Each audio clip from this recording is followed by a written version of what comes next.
నిజానికి నేను రాజకీయ నాయకుని కావాలని నా జీవితంలో అనుకోలేదు. నా లైన్ వేరు, అదంతా కల్చరల్ లైను, అసలు ఇంటలెక్చువల్ లైన్ నాది. నేను 70-80 వేల పుస్తకాలు చదివిన, మీకు చాలా మందికి తెలియదు.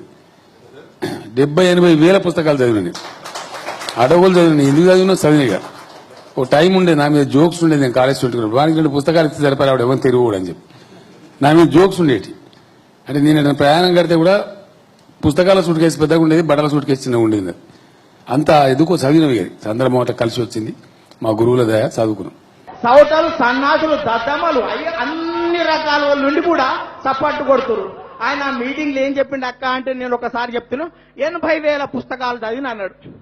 ఈయన వయసు 65 సంవత్సరాలు, సంవత్సరానికి 365 రోజులు, 65 సంవత్సరాలు ఇంటూ 365 రోజులు చేస్తే 23,725 రోజులు.